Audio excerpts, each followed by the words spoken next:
Greetings, friends. This is my friend Joey. Hey. Joey Juarez. It's my birthday, and it's also his birthday. Yeah. And I still remember when I met you, when you came to the home church where I grew up at, Centro de Nueva Vida, New Life Center. Right. I was 11, and I was always very shy, and I always kept to myself. But Joey here, he took the time to instill his knowledge in my life. Yeah. Particularly from my ages 11 to like 15, 16. He would drive me everywhere. He would give me advice. He's the guy that you could say discovered me. Because when I was 14, I guess he noticed that I was getting kind of tired of what was happening in my home church. Nobody was practicing. Nobody cared about anything. And he took me down to a church down in Webster, and they needed a drummer, and it's his fault why I never quit playing drums. I'm being serious. Because before then, there'd be times where he'd take me to churches just to watch him play. Yeah, I would go learn. pick up David every Sunday morning. And sometimes Wednesdays after school. Sometimes on Wednesdays. Because I didn't have a car. It was like that for a good couple of years. Yeah. And as I'm getting older, turning 30 now, today, on May 29th, my birthday. Which is my birthday. Disclosure, you said your birthday, how old you are. I'm 58. I'm getting old. I never ask. So I'm glad you said it yourself. Yeah, Out of right. respect, I never ask. And as I get older, I start to become more thankful of what you did, Joey, when I was growing up. Because those teenage years, they're so critical, but you don't notice till after you go through it. And you kept me busy. You would, hey, let's go to the Galleria. Let's go to this restaurant. You just come to my house and hang out and go over music. And I introduced you to Olives. Yeah, Olive Garden. Call it. Yeah, Olive Garden. I like to think of you now as my music father. You're my music dad. And what's funny is that he's not even a drummer. He has how people say the oil. He leads worship and he plays piano with oil. And it's just an honor to share my birthday with him and to have someone like him in my life.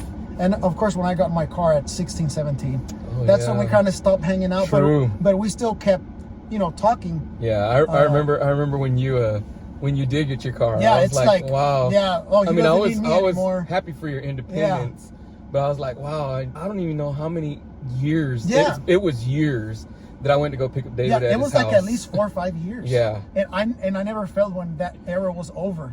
So like I started getting older. I'm like, hey, I don't remember when it was the last time you picked me up. Yeah. And then we made it a tradition to meet up on our birthday month, like 1st of May. I go, hey, it's almost my birthday. And I go by his schedule to see when we meet up. And this year, 2024, is for the first time, actually, we meet up on May 29th. Yep. This year, I just felt like filming something. Because if you know me enough, I've mentioned Joey Juarez in my conversations about how I came up in music and the church. I saw him, the way he played and sang. I was like, how come nobody else does that at church? How come nobody else does it like that? Because I think back then, the term wasn't worship leader. Back in the early 2000s, it was MC, right? Yeah. It was what? MC. Mike Perez, Elias Montes. Yeah. This guy named Rodney Cruz. And they all just, it's like they would just sing, but they wouldn't. When the first time I saw him, he walked in on a Sunday morning. It was this guy. None of those other guys would play an instrument. They would just sing.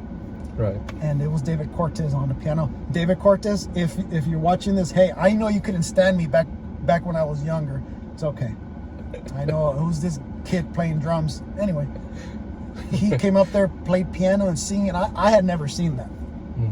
And I was like, wow, it'd be so cool to play with him. The first time he came that Sunday morning, his brother Johnny played drums. I was kind of upset, but I was like, no, wait, I don't know anything he's going to play. So I sat. I still remember that morning. I sat and I was watching and I was like, that's cool. That's how it started, He just started. He wanted to play with me, but he didn't know. After I heard him, I was like, I want to play with him. Oh, yeah, that's what happened. Yeah. I was like, I would always look for him. I was like, oh, who's going to be the drummer? Oh, it's David. Oh, I'd be like, okay, yeah, it's going to be good.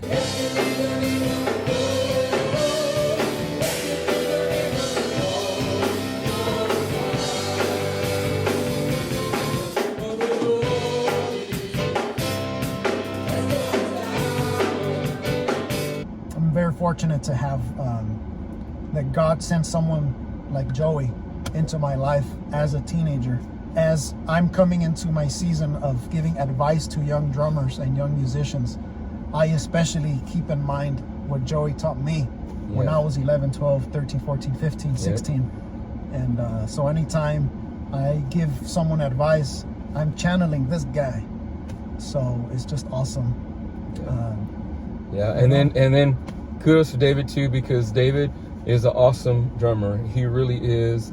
I mean, he's got like that it factor. I mean, I'm just so glad to see where he is now, where God has taken him, and it's just like it's been amazing, because sometimes you don't know when you do mentor somebody, and you're like, oh my God, it's so inconvenient to get up and early and go pick up this person, whatever. But I seen something in David. That's how I was like, no, you know what, I got to help this guy out.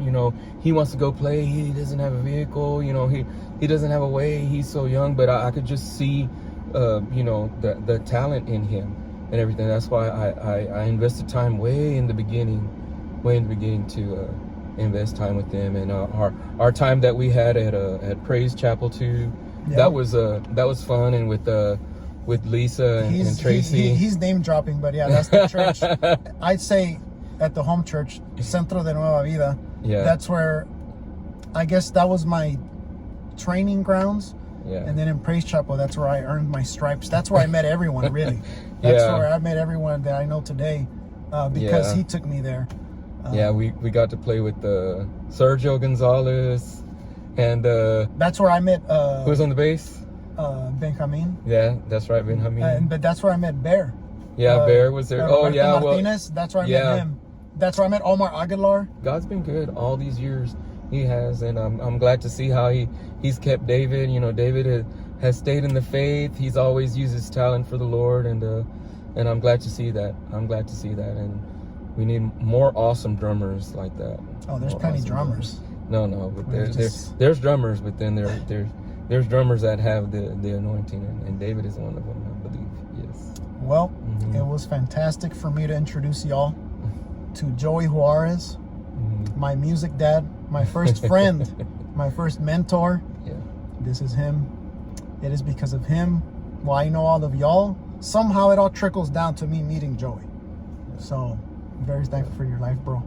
You're welcome, brother. You're welcome. And I had people in my life too, when I was beginning, and like I said, was that like in 1940? No, not that far back. Probably in 1979.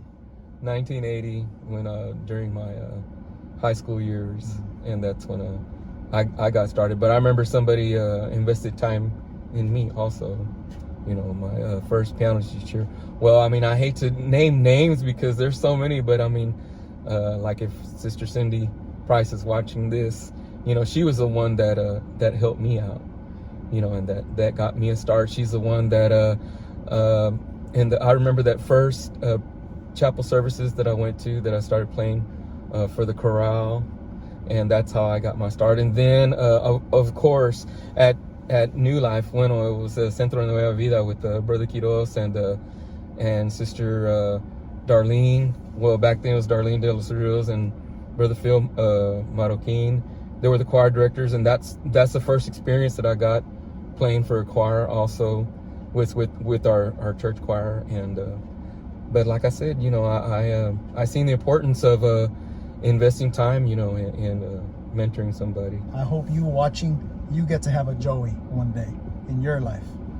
Whether you're a guitarist, keyboardist, drummer, singer, or heck, even a painter or a writer. We all need mentors or teachers or guidance from someone. And God will send someone, because in my experience, I found that every time that I felt like quitting, God doesn't let me quit. He sends someone. You don't realize it in time, like in the moment, but you realize 2 years pass by. Hey, God sends someone every time when you needed someone to guide you or put you back in the lane. Right. So Joy was just the first for me for everything. And, I'm very honored. Yes, sir.